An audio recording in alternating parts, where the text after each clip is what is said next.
we do, again, have this innate inner knowing that we sometimes we quell, we deviate from it, we leave it behind, or we haven't really yet uncovered it or really powerfully tapped into it. I'll have what she's having. Welcome to another edition of She talks confidence. podcast. Hey everybody, welcome back. This is the She Talks Confidence podcast. I am Tony, your host as usual. Such a great story today. It's Erin Cain. Erin, how are you? Oh, I'm so happy to be here talking with you. Thank you, Tony.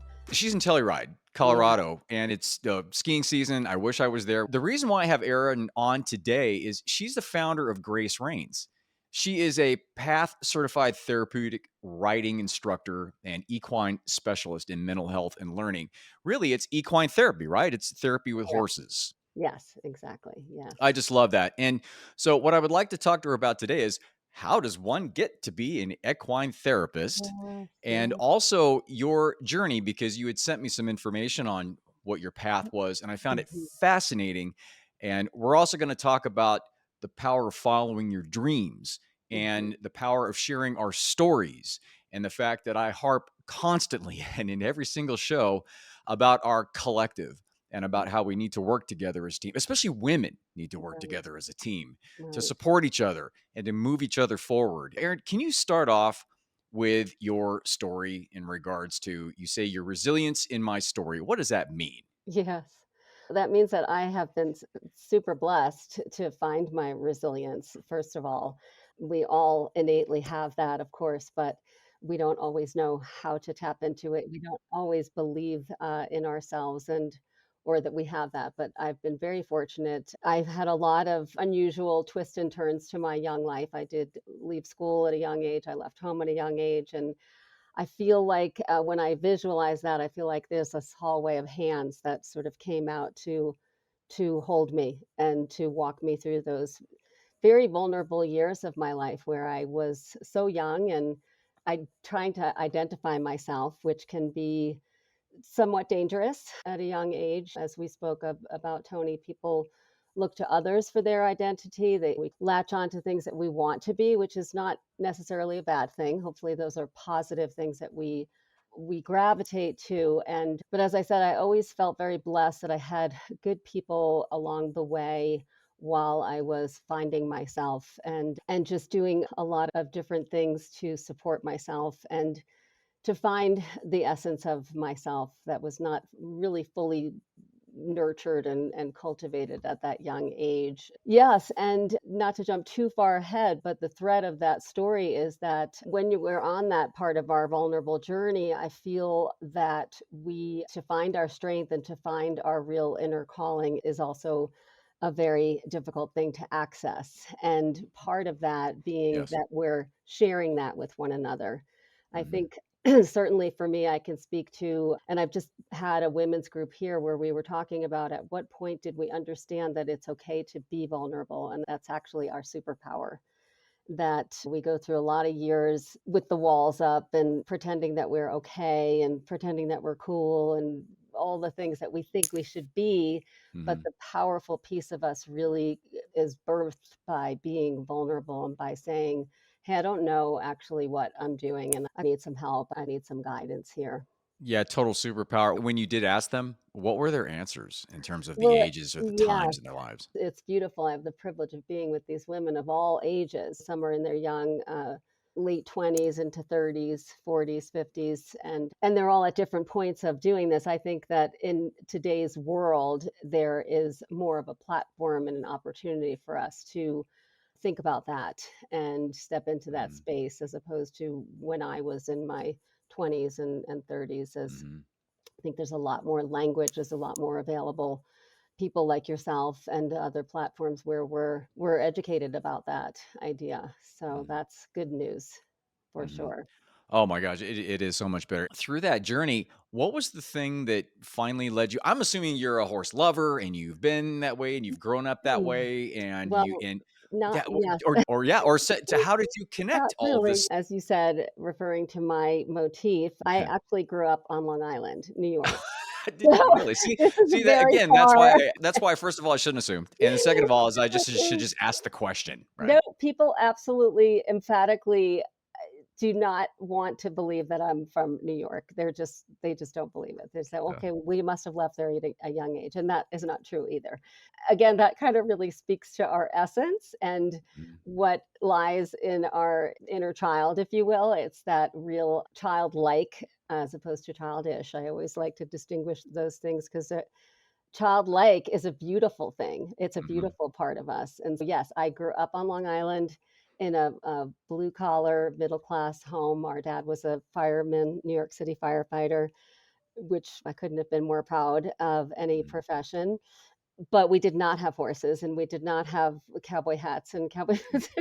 it was just a dream. It was like a lot of I hate to say little girls because I'm sure little boys do too, but a lot of little girls at Chinkatee ponies and all Yeah. those dream Disney characters. That was a part of my dream world as a child. And eventually, obviously, I pursued that life. I eventually anytime as a young adult I could be around horses or near horses or know somebody that had horses, I was just beside myself to get close to them. And what was the circumstance that led you to combining the therapy with the equine therapy with the horses and deciding Yeah. that that would be the way that you would help?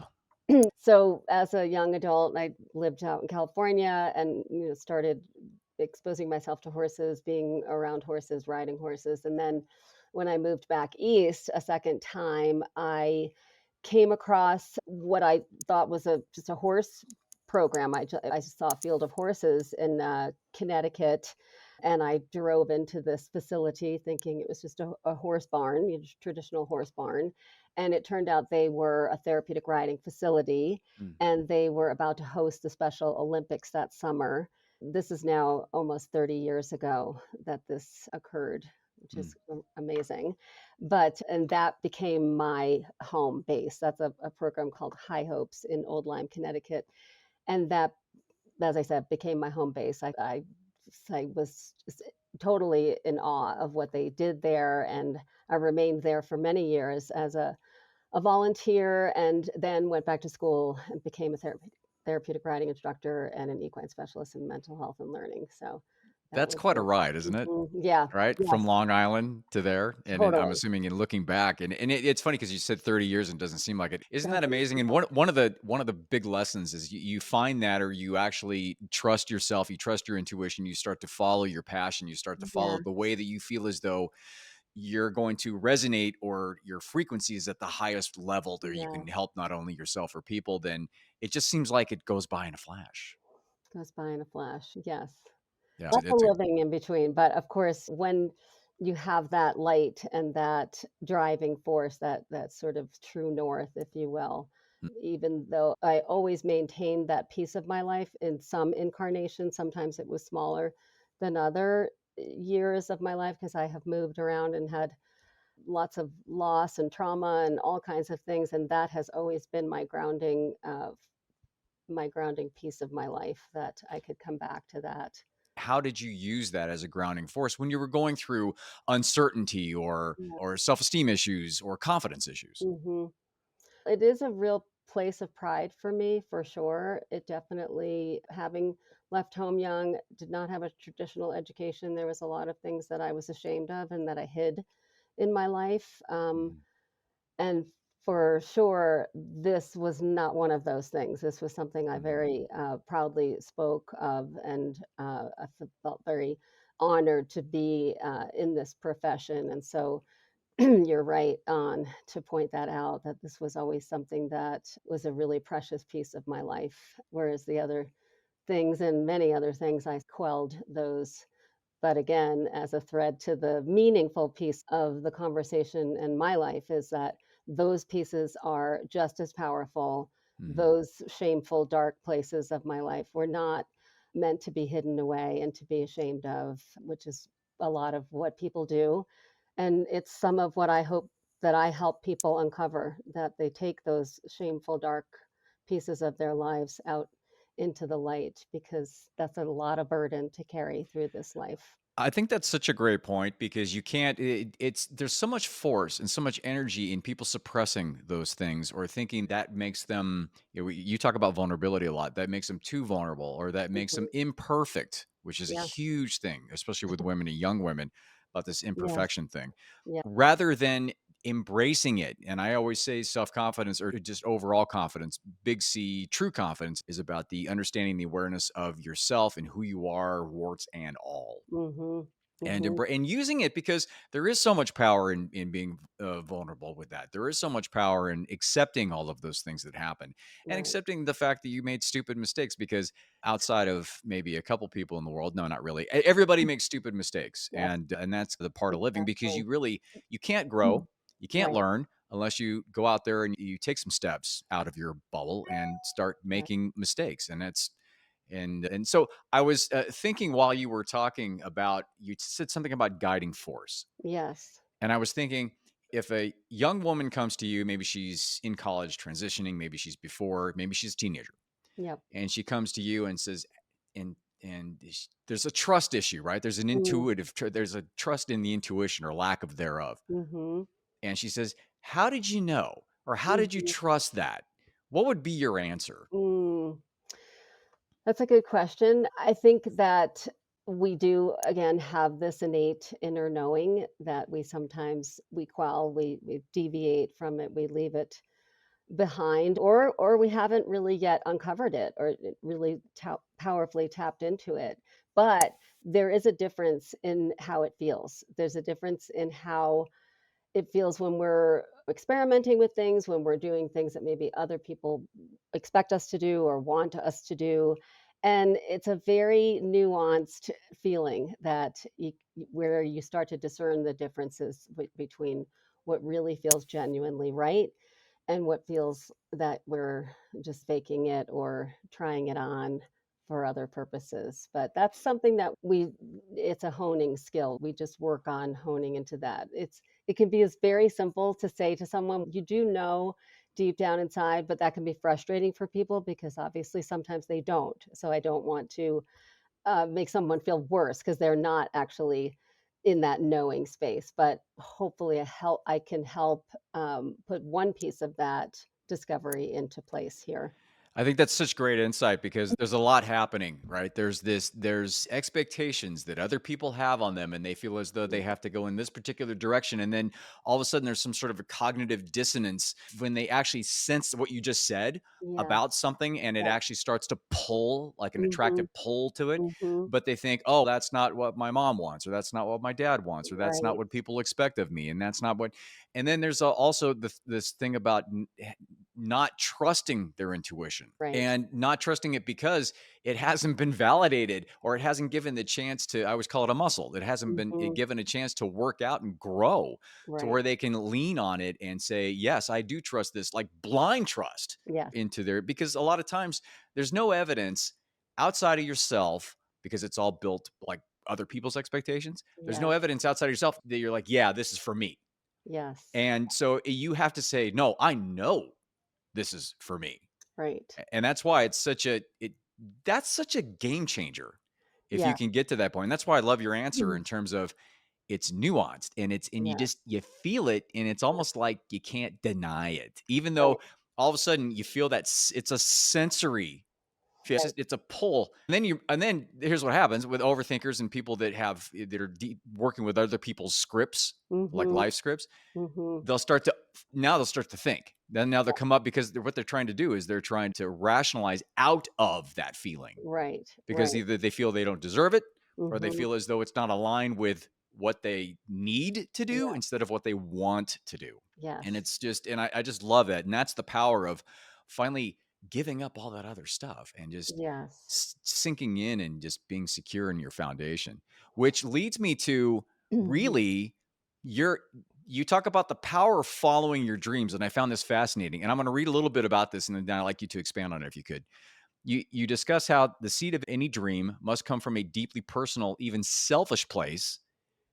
And it can be lonely and it can be misunderstood, just like we just talked about. Mhm. The pang in our hearts will not go away where we are called to create something meaningful just for ourselves. This space of personal ambitions is not limited. When nurtured, it expands, allowing us to give back and connect and inspire others. That's such a great angle to come at that with. Can you expand on what that is all about? I think people do sometimes feel that it's selfish when they are saying, I don't really want to do this. I really feel called to do that, but everybody else wants them to do this. There is that pause of feeling selfish about pivoting and taking a turn in our endeavors to pursue that calling. It's another affirmation that is really where we're supposed to be, but it isn't always well received by our ethos in our worlds. It's That's why it's such a powerful force, because we often have to take those steps, at least initially, on our own without the support of our surroundings. Maybe anybody, right? Yeah, maybe anybody, And they absolutely. and it's considered selfish, which is the opposite of that.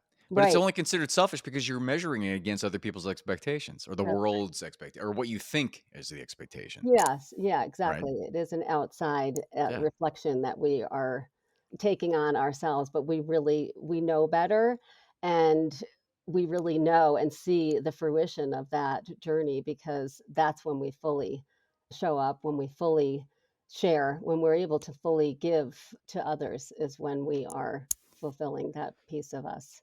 And when you deal with women's groups and like the one you just did in the past here, Mhm. and you chat with them, how much of an issue is prioritization with them? Big time. Oh my gosh, it breaks my heart. I just spoke to a mom yesterday who has two very involved children, one of whom had a near fatal drowning 4 years ago. Hmm. And this woman shared with me that she just this week reached out to a therapist for the first time for Wow. herself. And that is mind blowing, but not really. Hmm. It broke my heart.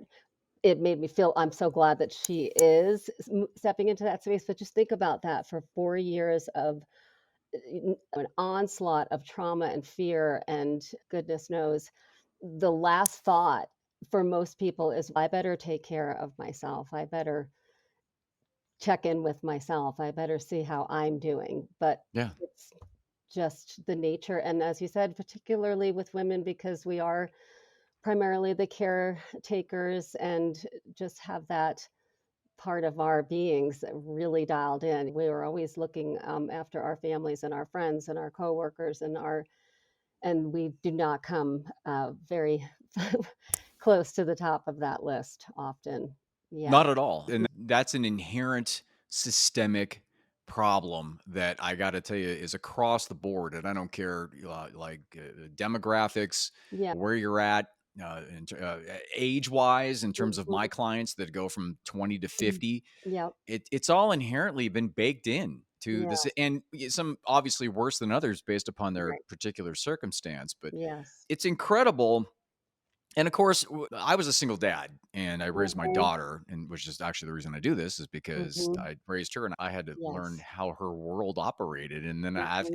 after I realized it, I'm like, holy smokes, this is crazy different than what I thought it Yes. was. Right. And with parents, you put your kids first, and that's Mhm. understandable. But it's not an either or. Right. It's not a black and white Yeah. situation. It's That's a and right. that's the one of the biggest epiphanies that a lot of my clients have after we chat back and forth is you can still take care of yourself. You can still prioritize yourself without feeling like a bad mom by Yes. not putting your kids Exactly. first and it's actually essential that you do that That's right. because if you don't, then you Yeah. can't show up. That's right. That's And right. it's right. And then do you find that prominent with the people that you work with? Mhm. And then how do you go about trying to convince them? Because I'm sitting there Mm. yelling from the mountaintops a lot of Right. times, and I try to be subtle, but I come from a man's perspective. So I'd like to get a women's perspective on how you would assist that or how you would help to have that become more of an awareness. It's really beautiful. Actually, just this women's group that just started last week here is 2 hours a week for 7 weeks. And It's a small group of women, and each one of them have really stretched themselves to put themselves here. It's unbelievable that it takes so much thought, consideration, planning, Yeah. idealizing. It's another area where, like you said, we feel selfish for some reason because we're going to take an afternoon out of our lives and do something so beautiful for ourselves. And honestly, I say this a lot about people that come up here to participate. These people get out of their cars and they melt Mhm. because they don't haven't even experienced anything from my perspective yet. I haven't stepped into the space with them and held them in Mhm. any therapeutic. It's just because they're here and they Mhm. know that they're here and they've carved out this time, and they get out of their car by themselves with their little water bottles and with their big hearts, and they just often cry. And I just think that is so beautiful and so telling and so important that we let ourselves feel, because boy, we don't let ourselves feel. We're driving to the kids to school, we're going to sports, we're going Yeah. to work, we're going to the grocery store, make and weeks and months and years, and we haven't actually sat with ourselves and Yeah. felt, how do we feel? How do I feel about my life today, myself today? Mhm. So it's such an honor and such a privilege to be able to offer that to people. I don't really have to do much, honestly. It's Yeah, but I think that goes back to your point, and just when you finally set the space and put the time in and trust yourself to do Mhm. the thing that you feel as though is you, right? That is your calling. Yeah. And it also is such a huge value to the world. And when you create something like that, the value is just it's inherent, right? And it's and Yes. then they'll sense that. And it's interesting because they won't even realize the reason why, maybe, that Yes. they're breaking down when they get out of the car. But Smart. consider all of the energy that's been Mhm. held inside of them for so long, to the point where all they have to do is smell the pines or get out of the car and just and see the barn or something, and then they just lose it because Yeah, they've been so tightly wound with this that's right. stuff. That's right. It's just and to be able to provide that opportunity Mhm. even before you start your process, Yeah. is that, you talk about powerful? Yes. Shoot, if one of my clients walked into my office door and then just started losing, and I Yeah. I would think, "Wow, I'm doing something right." Right. Yes, exactly. Right? Absolutely. I just love that. And to round this out, you talk about a few things here, and I wanted just to touch on these real quick. And then at the end, I'd like to get a little more about the equine therapy because I don't know a whole bunch about it. You talk about the power of sharing our stories. How is sharing your story a powerful component? It's so amazing. The first time that I started to say to people is what happened to me, and this is where I come from. And people just look at you like, no way. They think, and we all have that in us. We look at other people and think they're better and they have it more together and they're smarter and they have more money, and there's always stories behind every single one of us that we're looking to and saying, "Oh, I wish I were more like that." And we all know those sayings of "Be careful what you wish for," and you don't know what's behind someone's facade. And Mhm. for me, that was so important and so valuable and so beautiful for me to share that with young girls, because they thought that I was quite together and that I was very responsible and that I had like such a nice life. Right. And I, of course, point out my blessings as I have with you, but Mhm. boy, is there a journey just dotted with many dark and stormy days and times and shame and darkness and all that stuff. And that Mhm. makes people feel hopeful. They Mhm. look to you and they just feel like, okay, if you are saying that was your journey, then I have hope for me too. And that's all I can, that's sign me out after that. If Right? I can drop that nugget into some people's lives, that's amazing. I'm so blessed. I just thought, and that's the reason I do this show. Yeah. Really, it's the reason I wanna bring powerful women on like yourself. I wanna bring on women that have gone through the trials and tribulations, that are still going through stuff maybe, Yeah. Yeah. but it's about sharing the story and Yeah. about how incredibly powerful that it is. It's so powerful. I just love that. Yeah. The last thing I'd like to talk about is, I got 2 things I wanna talk about. Okay, let's talk about vulnerability and healing through vulnerability. Mhm. Mhm. I'll tell you that you have to get down to the nitty-gritty, right? You can't start from the scab, you have to start from the wound. And Mhm. so this space in particular is a very different environment for people. You're not in a traditional modality of therapy where you feel like you have to speak. That is very valuable, obviously.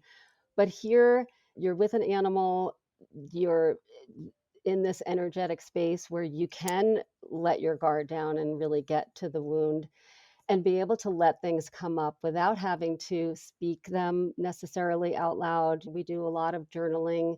I do work with other mental health professionals for heavy trauma and where things are allowed to come up in this space because of the gentle environment. And then we can hold it in a more therapeutic place. It's the process. It starts the process for people. They just Mhm. feel much more gentle and relaxed in an environment like this. Sometimes that can facilitate that healing for people. That is such an important part. I've been through a number of programs, facilitated programs, where that wasn't in place. And the thing is that you don't know what people are bringing in, Yes, what's in the suitcase. yes. And once they get into the situation like you provide, and where there's Mhm. that level of vulnerability, sometimes it floods out, and it's Right. a lot. Yes. And it's severe Yes. PTSD or Right. severe trauma. Yes. And to have that, and to have, it is such a huge component. I just love that. And it's true. And I don't think you can heal without the vulnerability. Yes. 'Cause You that's ha the truth, isn't it? Yeah, that is the truth. That's where the truth lies. Yeah. With the women that I work with, and women, and research women in general, it's so interesting that they have such a d- they're so much more developed emotionally. And that's a proven research Mhm. physiological thing, right? Right. And yet, with the level of nuance that women have, with the level of insight that they have, with the level of intuition, because men do not, I'm sorry, we just don't have it. We just don't. We don't have that gear Different. that you Yeah. have. There's a gray Mhm. matter and a white matter if you want to get into brain stuff. Right. But with all of that, and not using that, or not having that there as a really a clarity tool to work from, and to operate from a sense Mhm. of personal power, is just such a shame. And that's the one thing that I try to have them embrace, is from a Yeah. man's perspective. I said, you're coming in here and you Mm. have no idea how much power you have over yourself Mhm. and the world, Mhm. and the amount of value. You just Right. don't know. And I'm sitting here and I'm looking at it, and it's just like this Yeah. shining beacon of light, and they're sitting Yeah. there in a cocoon, Yes. with their Yeah. water bottle, like, all clutched to their chest. And Mhm. I'm like, come on, you gotta. So Yeah. that's it. And once they do, and once they start to see, that is the best part of my job.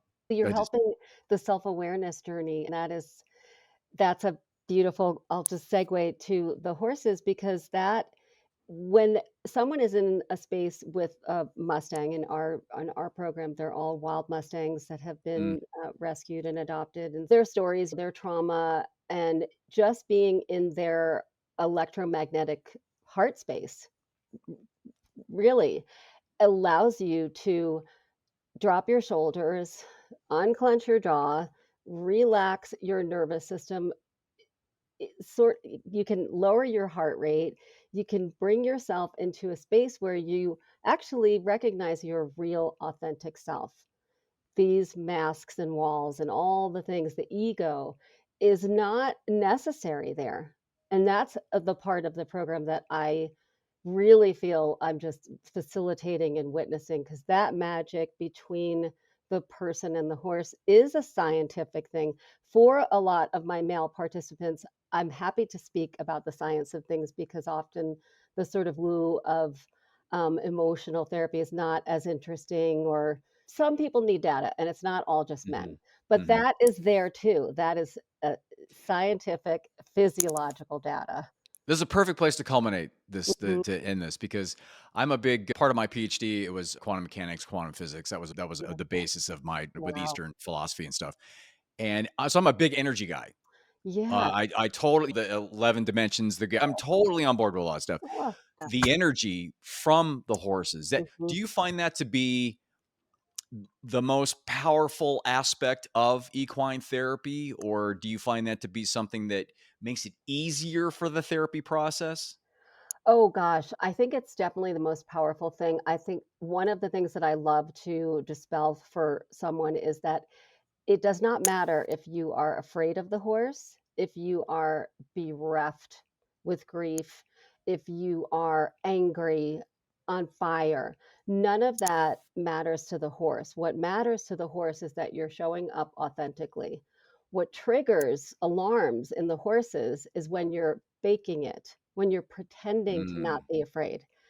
Just like us, we have those same alarms, but we have a lot of things in place that we quell those alarms, and we because we can't be saying to people, "I don't feel comfortable around that person," but we mhm, should.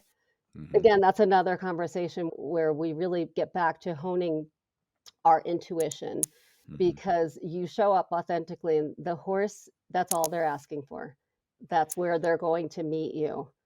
And when they don't show up authentically, is that really the therapy process? And It the is horse the just therapy sits there and process. goes, "I'm just gonna hang out until you show That's up." right. Yeah, they really do.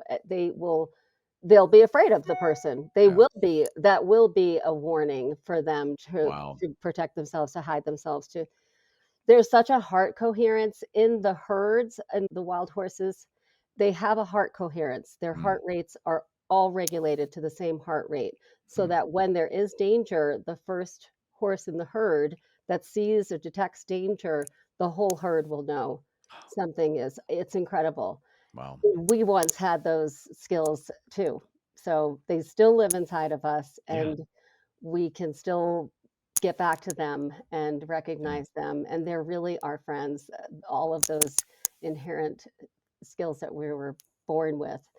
The collective unconscious is what it is, but we piled on so much of the ego and so much of our own stuff and so much expectation and all Yeah, that, we wanna be that liked, we and we that wanna we can't, be right? yeah, That we yes. can't hear it. We can't feel it. We do every once in a while and it comes through and you're like, and women even have a bigger antenna for that stuff. Mhm, mhm, You guys are it's incredible. That's intuition. mhm, Really, it's your connection to yourself and then connection to the collective unconscious. yes, It's just oh god, I yeah, just love that stuff. So thanks. yes, I could talk about this stuff for yes, I hours. know, I love But I really background appreciate it, and Erin. And yeah, yes, I wish we could. I did cover the stuff that I'd like to cover, what the basic stuff. There's a million more things I'd like to talk about, but yes. we'll have to cut it off. But it's Erin Cain. She's the founder of Grace Reins. Erin, can you tell everybody or let everybody know where you're at, how they can connect to you? Yes, gracereins.org is our website. It's Reins. And there's tons of information on our website. And even for people, your listeners all over the country, if they want to reach out to me and find a program near them, I'm happy to help with that also. But we're happy to bring people here as well. We Perfect. are And a I'll nonprofit, and we do offer some scholarship funding for support rather for people to be able to come here and to be able to participate. We don't want to turn anyone away that wants to come for. and you work with spectrum and non-spectrum, right? Yes. Oh, yes. Yeah. Across the board, Okay. really all ages. I have 5-year-olds and I have people in their 70s. So, Oh, wow. That's crazy. mhm. And I actually have listeners in 45 different countries. If you know of anything out of the We country, do. PATH is actually a global, worldwide oh, perfect. organization. The Professional Association of Therapeutic Horsemanship is all around the world. It's in war-torn countries. They have these incredible people working with caution tape as a round pen Oh, to wow. help children in it's amazing. People are amazing, and we can be even more amazing if we help each other. How's that Uh, for Yeah. that's okay. That's the mic drop. I'm done. Thank you. Again, Aaron, and my Thank stuff you is, of so course, much. it's the confidence doc dot store is where you can get I have a new masterclass on toxic relationships, Oh, on how to wonderful. recognize a toxic relationship and then how to get out. Yes. Get it the right way, because there's a lot of wrong ways to get out of a toxic relationship. I also Mhm. have a little worksheet on gaslighting, because that's super Oh, fun and we all love that. It's about recognizing so that important. and then having the right response if you do get gaslit, what to say in order Mhm. to disarm the gaslighter. Mhm. I'm trying That's to provide the amazing. value and all That's that, amazing education. relationship stuff. So That right. was a piece of my journey too. Yeah, Yeah, yeah, and yeah, sadly, it's a piece of a lot of people's of journeys, course. and then you're listening to them, you go, "No," you realize you're fine.